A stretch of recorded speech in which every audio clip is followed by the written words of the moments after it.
Tapi ketika akan dilakukan upaya misalnya mengkomersialkan, mempublikasikan, itu menurut pendapat saya kasus itu harus tetap ada izin tertulis dari yang bersangkutan. Ini bisa menjadi kasus hukum.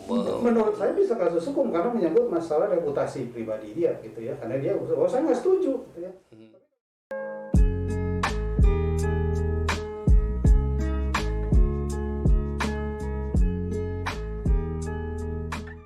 Jadi ada satu sistem pelindungan ya bagi kita membahas seperti hal kita diskusi di sini. Ya. Itu cara bekerja seperti apa sih sistem itu? Yang perlu kita pahami nih, kita podcast Pisan Ngopi Santai yang perlu bisa dilindungi nih. Iya. Sistemnya seperti apa? Jadi gini Kang, jadi pada dasarnya sistem pelindungan kekayaan intelektual, sistem kekayaan intelektual itu kan dia sudah dibagi per bidang-bidangnya. Jadi ada hak cipta, ada paten, ada merek, desain industri, indikasi geografis, desain peta letak sirkuit terpadu, rahasia dagang dan perlindungan batas. Kalau kita bicara soal sumber daya genetik itu di darat, laut dan betul. Jadi prinsipnya gini Kang, kalau kita melihat gimana sih cara melihat sumber daya genetik, kita lihat satu batang pohon, itu dari ujung, dari puncak sampai ke akar itu mengandung sumber daya genetik. Itu bisa macam-macam isinya, ya, dan itu mengandung nilai yang besar sekali, ya. Baik. Nah di dunia Indonesia itu boleh dikatakan sebagai net provider country. Jadi kita tuh kan kalau masuk ke hutan Indonesia di mana-mana, itu tuh kaya sekali, tapi dia kelihatan. Itu duit sebetulnya. Uang, Bang. Saya pernah membuat satu tulisan white paper. Jadi waktu itu tahun 2009 sebelum saya pergi ke Paris, kita rapat. Saya bertemu dengan Duta Besar Pak Makarim Wibisono waktu itu. Beliau memberikan pembekalan bagaimana perundingan internasional terkait hal itu. Termasuk waktu itu juga kita berbicara tentang perdebatan di forum internasional 2009 itu tentang virus kan. Jadi zaman waktu itu kan, ini cerita dia agak menarik ya kalau boleh saya elaborasi. Tahun 2009 itu perdebatan di Paris waktu itu karena perundingan di Paris.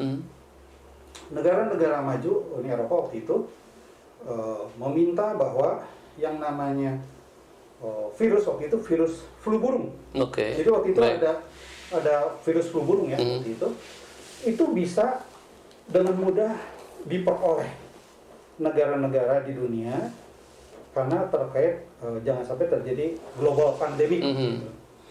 Nah masalahnya adalah saya waktu itu mengatakan dari konteks Indonesia bukan soal tidak boleh diberikan virus itu. Yang diperebutkan itu sebetulnya darah sebagai as a container. Jadi blood as a container of virus. Karena kan virusnya tidak berjalan saja tapi dari darah. Itu diperdebatkan. Saya dalam posisi sebagai negosiator Indonesia waktu itu mengatakan kami menolak sepanjang itu kepentingannya hanya sementara saja. Karena yang penting itu adalah mengatur tentang benefit sharing. After the transfer ya. Nah di situ isu yang paling luar biasa karena ternyata faktanya adalah virus flu burung Indonesia itu strainnya paling kuat ya di dunia sehingga menghasilkan antivirus. Nah dulu ya waktu perundingan itu negara-negara maju waktu itu sangat luar biasa antusiasnya untuk meminta terjadinya transfer material ya atas virus itu dalam bentuk darah itu agar bisa dilakukan riset mencari vaksin. Soalnya Indonesia bilang bahwa kita mau tapi kita tidak mau jangan sampai kita harus beli mahal. Kita punya itu. Kayak kita beli kopi dari luar negeri ke sini pada kopi dari kita. Nah itu menjadi perdebatan. Jadi singkatnya kan bahwa kita tuh pemilik sumber daya genetik ya terbesar kedua di dunia dan kita harus sumber genetik terbesar. Nah itu semua mengandung nilai ekonomi kan. Itu ya. Dan nilai ekonomi itu bahkan lebih besar dari industri sifatnya yang sumber daya alam basisnya. Ini kalau ngomong soal tabungannya gede pisan. Tabungan besar sekali kan karena cuma masalahnya kan di kita kan lebih melihat bahwa apa sih caranya bagaimana agar tabungan itu bagus. Jangan terjadi deforestasi aja kan. Kalau kita jadi alam dijaga saja udah selesai. Dan laut lebih gila lagi kan, karena laut itu lebih besar lagi. Nah di situ. Nah itu kalau kita bicara tentang sumber genetik. Kalau bicara tentang pengetahuan tradisional, itu pengetahuan hidup di masyarakat kan. Ya. Jadi ini sudah, saya kebetulan kan juga penasihat hukum juga hakinya Kementerian Lingkungan Hidup waktu itu baru sekian beberapa tahun di situ. Ya intinya kita sering berdiskusi tentang persoalan pencurian atau biopiracy di situ ya. Selain itu juga ada pengetahuan tradisional yang tercuri lah, quote unquote. Kenapa? Karena semua berangkat dari kearifan lokal. Ya. Jangan main-main kalau kita ngomong soal kearifan lokal ya, Bah ya. Iya, karena kearifan lokal itu value-nya tinggi, Kang. Contohnya begini, Kang. Ada satu suku di mana di Indonesia ini, dia mempunyai sebuah karya budaya yang sebetulnya dihasilkan dari sebuah tanaman yang ada di daerah tersebut, di suku tersebut, di daerah Kalimantan. Nah, ketika bicara tentang sekedar hanya tanaman tersebut, tanaman itu ada konteksnya warna kan, warna alami yang ada di situ, itu hanya ada di situ, endemiknya di situ, ya. Dan itu tidak bisa tergantikan. Nah, yang kedua, ternyata dalam prosesnya pun ada satu quote unquote ritual tertentu yang harus dipatuhi, ya, karena pengetahuan tradisional masyarakat tersebut dan juga untuk membuat karya tersebut. Betul. Jadi salah satu diantaranya adalah pernah ada salah satu suku yang saya difasilitasi bertemu karena mereka butuh berkonsultasi dengan saya, difasilitasi oleh Kementerian Lingkungan Hidup waktu itu. Dia bercerita, kepala suku bercerita bahwa untuk membuat satu produk ini disyaratkan tidak boleh masih lajang, ya, dan juga usianya harus tertentu. Kalau dilanggar sakit. Believe it or not. Iya, believe it or not. Itu. Tapi memang nyata itu. Menghasilkan satu karya ada satu persyaratan. Atau saling sederhana begini, Kang. Kalau kita bicara pohon pinang, kan, kalau kita nanam pohon pinang biasa tidak jadi, kan. Tapi pohon pinang itu mesti dipukulkan ke batang, dilemparkan, jadi itu. Itu traditional knowledge, knowledge ya. Okay. Kita mungkin hanya perlu mengkaji kenapa seperti itu. Kalau ditanam biasa nggak jadi, tapi kalau dipukulkan jadi, begitu ya. Dan juga ada satu suku di Jawa Barat, di daerah Jawa Barat atau Banten, gitu ya, yang memang dia punya pengetahuan terkait dengan yang dikenal. Jadi ketika satu daerah itu terkena hama wabah tanaman padi, daerah situ tidak kena. Ya. Daerah itu tidak kena, kenapa? Karena mereka punya yang namanya ubar pare. Nah, dan itu terbukti memang tidak kena. Tapi yang punya pengetahuan itu hanya punya atau sesepuhnya, ya, tidak ada yang lain. Yang lain cuma tinggal. Nah, jadi mereka punya pengetahuan tradisional knowledge, itu dikaitkan dengan yang kita bahas mengenai kekayaan intelektual itu. Kalau dilihat dari value, apa value-nya? Apakah karena memang ketika mereka bisa mengamankan wilayahnya sehingga produksi mereka tidak terganggu misalnya, atau seperti jadi, apa? Beberapa pengetahuan tradisional itu sebetulnya basisnya kan dilindungi dengan cara tradisional juga. Itu salah satunya budaya lisan. Baik, oke. Kalau kita bicara tentang sebuah pendekatan modern, sesuatu itu harus dituangkan dan berwujud. Nah, pengetahuan mereka itu sebetulnya sangat sangat berharga bagi mereka. Tapi kalau mereka diambil, gitu ya, dan lalu dimasukkan ke sistem perlindungan hakim modern, maka akan kehilangan mereka. Oke. Ya, itu sebetulnya isunya di situ sebetulnya. Jadi terkadang kita negara itu harus concern terhadap hal itu, bukan karena kita juga ingin mendapatkan pengetahuan mereka, tapi biarkanlah itu hidup di mereka. Ya. Nah, ini terkadang juga menjadi persoalan karena banyak juga ya istilahnya peneliti-peneliti yang mungkin mencari informasi gitu ya. Dan informasi itu sangat berharga, kan, karena ada beberapa juga suku yang ternyata mereka punya ramuan untuk pengobatan penyakit modern ya, bisa diobati dengan itu. Nah, ketika apa sih kepentingan Indonesia? Apakah harus melindungi? Jelas kita harus melindungi, gitu ya. Kenapa? Karena kan mereka juga tidak tahu, tapi juga di mereka sendiri sebetulnya sudah ada mekanisme perlindungan internal mereka. Protokol di lokal community ada mereka. Yang kalau kita sebutkan mungkin aturan lah yang mereka punya. Jadi sehingga tidak bisa kita akses sembarangan. Makanya ini menjadi persoalan kenapa kita perlu melakukan pelindungan tentang pengetahuan tradisional, dan ekstraksi budaya tradisi itu kenapa? Terhadap illegal access, kan. Oke. Oh, itu kuncinya illegal access ya? Misappropriation atau misuse dari pihak luar yang seolah-olah sebagai peneliti tapi dia mengambil itu. Ya. Dan masalahnya adalah ketika diambil mereka tidak sharing of benefit. Oke, mereka akan mengoptimalisasi monetasi itu. Gitu. Oke, jadi saya pernah dengar nih tentang sesuatu di mana di Sumatera mengenai dragon blood kalau nggak salah ya, itu bisa digunakan ya oleh farmaseutika karena mereka tidak punya sistem pelindungan yang baik. Pertanyaan nih, di zaman serba modern, serba digital, dan yang ada di lingkungan kita ini selalu berhubungan dengan hak kekayaan intelektual. Yang saya lihat ya, apa yang kita lihat, yang kita makan, kita pakai, ya, itu berhubungan. Perlu nggak sih kita, wajib kita harus mempunyai pengetahuan atau hal yang sifatnya tidak boleh diabaikan ya. Kota Bandung kota kreatif, banyak anak muda, dan hal yang sifatnya mereka perlu disosialisasikan. Sebagai dosen nih Abah nih kan di ITB nih, Center of Excellence di situ. Gimana nih Bah?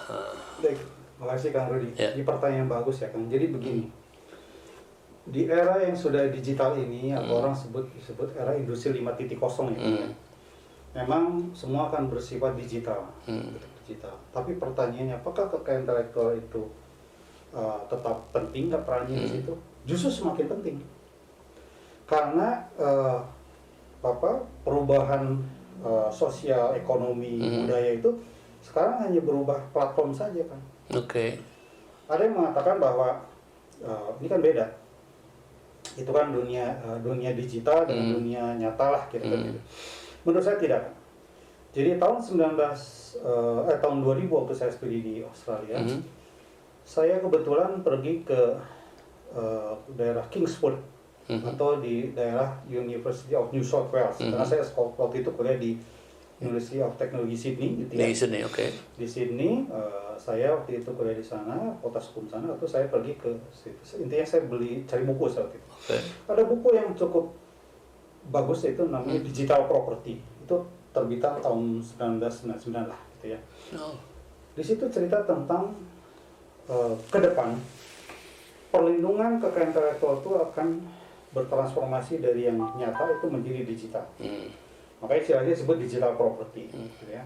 Nah, ketika kita lihat situasi tahun 2021 ini atau kurang lebih 20 tahun kemudian, ternyata apa yang dikatakan buku itu benar terjadi. Menjadi satu. Jadi dengan saya membaca buku tersebut dulu, saya berbicara tentang dunia digital segala macam, mungkin orang nggak aware. Tapi sekarang saya lihat bahwa ternyata memang benar, gitu ya.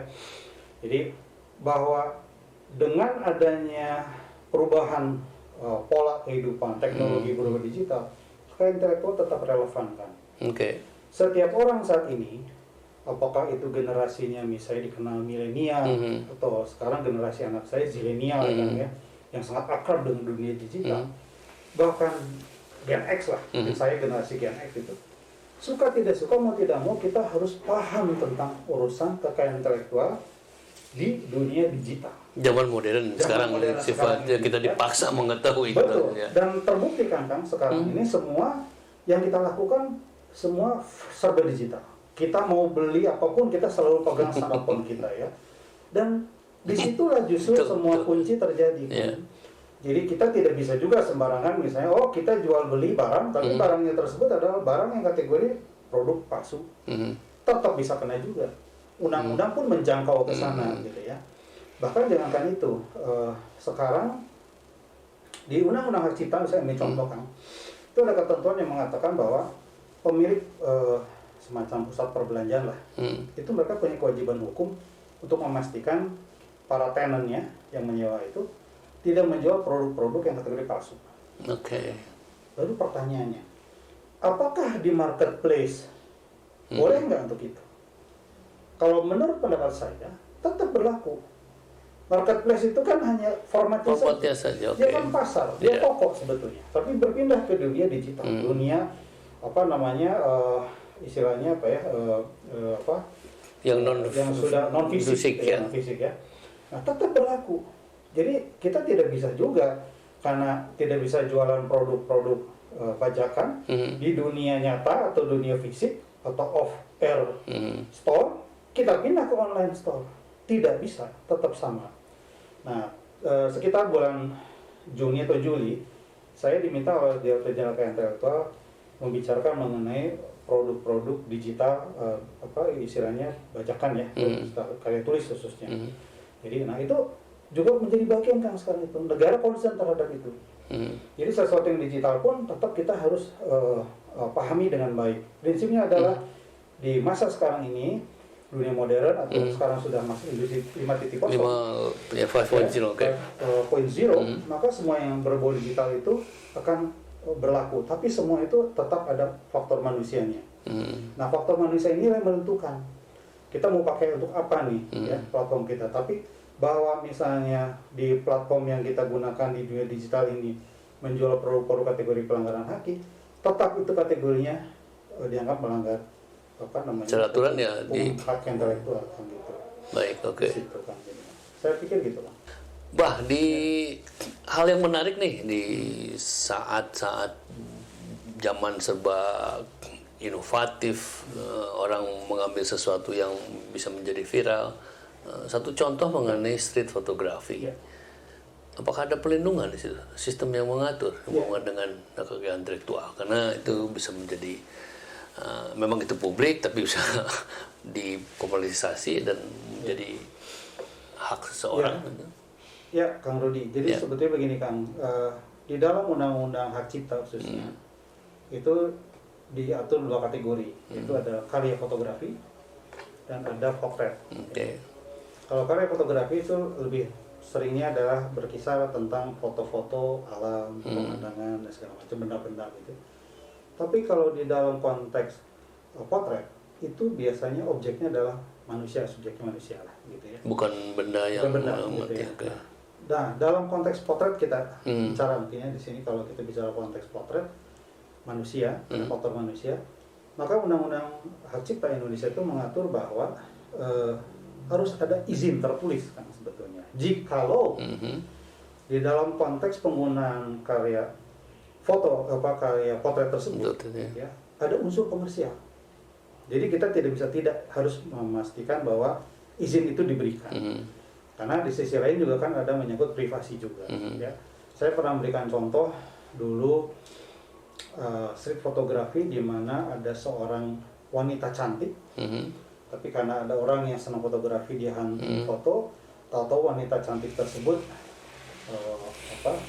memasukkan jarinya ke hidungnya, sedang ngupil kan gitu. Nah, cantik ngupil, foto cepat gitu. Nah, dan itu sesuatu karya seni disebut parasia kali ya, stalker kayaknya. Jadi cantik, ngorong istilahnya gitu, kalau bahasa Sunda.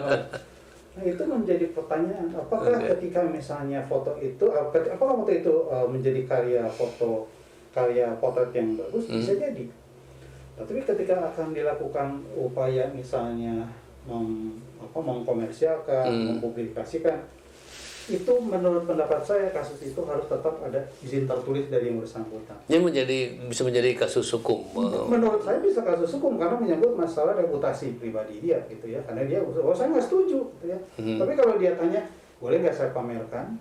Nah, sebagai sebuah karya foto karya potret misalnya. Karena memang unik karena dia lagi ngupil misalnya. Gitu ya. Oh iya silakan, mungkin dia senang. Tapi ada juga enggak, saya nggak mau gitu. Kenapa? Itu kan saya malu lah. Maka di situ akan menjadi persoalan kenapa izin tadi. Yang kedua kan ada unsur komersial atau tidak komersial. Ya. Komersial ini mempengaruhi sekali izin tidak persetujuan dari seseorang tersebut ya. Karena belum tentu juga orang mengizinkan itu karena faktor komersial, ya mengizinkan saja begitu ya. Tapi bahwa foto atau potret manusia itu pada prinsipnya harus kita minta persetujuan. Karena perbedaan tadi ada yang benda dan manusia. Karena kan manusia itu bahkan kalau misalnya di foto ada 3 orang, kita harus persatu minta izin. Kalau kita mau gunakan sebagai media komersial, pameran komersial misalnya begitu, kita izin. Boleh nggak? Baik, oke. Ya. Nah, kalau tidak, ya mereka kalau tidak izin, ya tidak boleh gitu. Jadi prinsipnya, street fotografi itu sesuatu yang berkembang sekarang seiring dengan perkembangan kamera digital. dan juga smartphone. Sebetulnya smartphone itu membuat kita bisa berkarya sebebas-bebasnya, tapi juga tetap ada batasan. Ada koridor-koridor aturan yang bisa dipahami ya. Ada sisi kalau dari konteks kekayaan intelektual yang menyebut masalah hak cipta dari si objeknya, foto tersebut. Kira-kira begitu Kang Rudi. Jadi street fotografi seperti itu kira-kira. Nah, saya pikir hal ini mungkin perlu diketahui ya oleh masyarakat supaya jangan sampai ada orang yang sadar hukum lah gitu ya mempersoalkan itu. Jadi sesuatu yang dianggap seolah-olah bukan masalah jadi masalah. Kira-kira begitu Kang Rudi. Kecuali seseorang itu public figure, misalnya seorang. Kalau public figure, misalnya contoh adalah sosok menteri, gitu ya, presiden dan macam, dia difoto tidak jadi masalah. Ya, dan karena sudah menjadi. Karena dia menjadi kayak semacam objek milik publik gitu ya. Tapi ada kasus menarik nih kalau sebagai perbandingan kasus gitu ya, di mana di Amerika waktu itu adalah menimpa Arnold Schwarzenegger.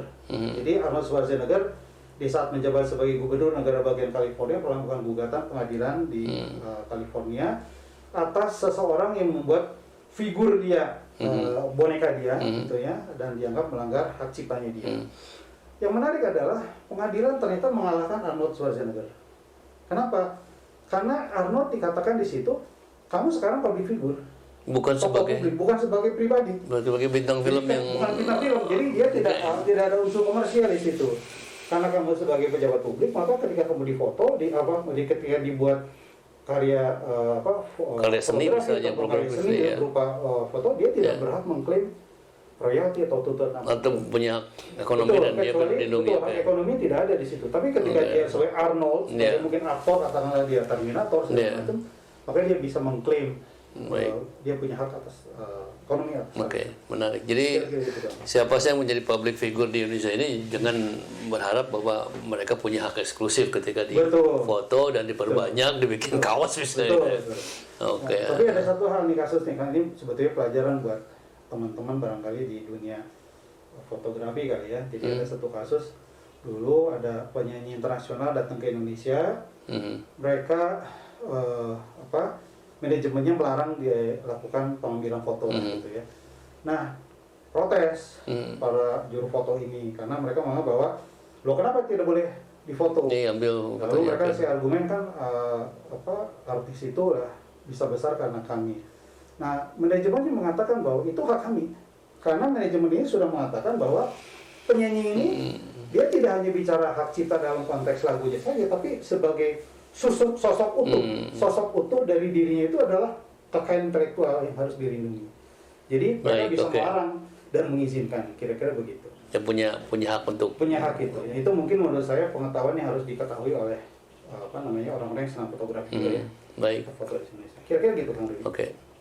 Baik, saya ucapkan terima kasih nih Bah.